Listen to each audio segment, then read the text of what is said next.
Several days ago, a Saudi pilot trainee in the United States in a military base in Florida killed three people in which he opened fire on the base, killing at least three Americans. Lieutenant Mohammed Saeed al-Rami killed three people and injured eight before being shot dead by the police himself at the Naval Air Base station in Pensacola, Florida.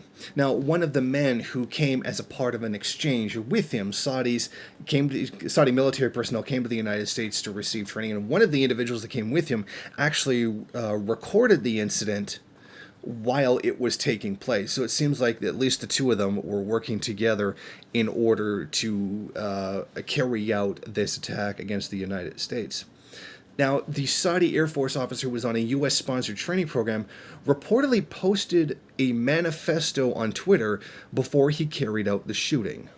I'm against evil, and America as a whole has turned into a nation of evil. I'm not against you just for being American. I don't hate you because of your freedoms.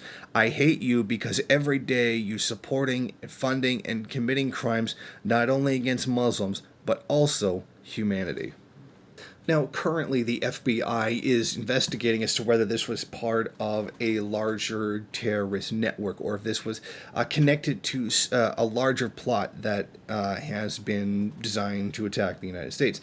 Now, agents detained the other six Saudis for questioning, three of whom reportedly started fleeing after the attack. It's not clear whether they had any connection to the group or just happened to be at the scene of the shooting when it took place. Now, normally military personnel are not allowed to carry firearms around on a base on U.S. soil. The way this shooting was carried out was that al-Shrami was able to get a Glock handgun purchased locally into a classroom building where the trainee pilots were studying. In other words, he went out and purchased one, probably legally. Please don't take this as a thing in support of gun control, because I don't support gun control.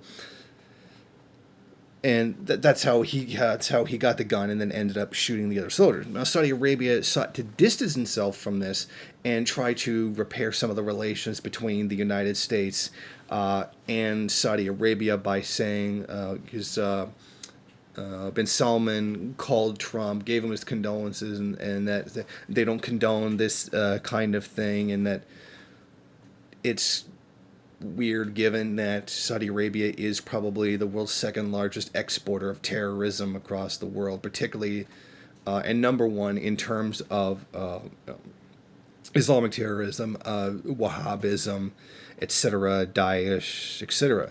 Mark Esper, the U.S. Defense Secretary, said the vetting procedures for bringing troops over from other countries must be reevaluated and more alert for people with mental health conditions. 1. Are we screening persons coming to make sure they have their life in order, their mental health is adequate? 1.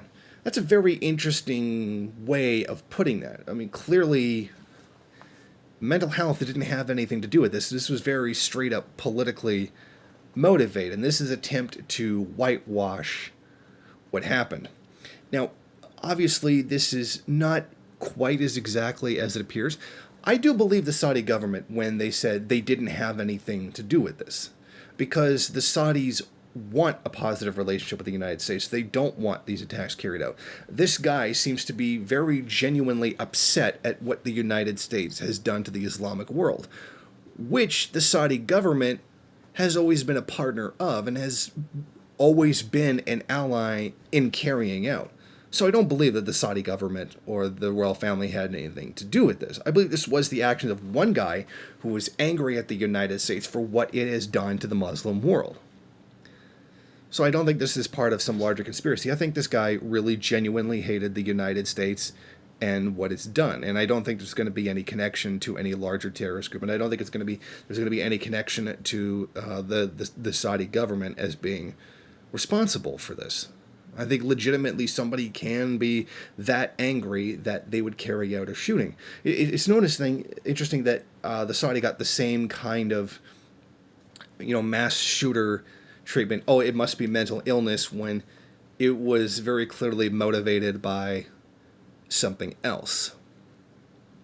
So it's interesting that he got the same kind of treatment that's normally reserved for alt-rightist shooters in the United States, or sometimes just random mass shooters in general.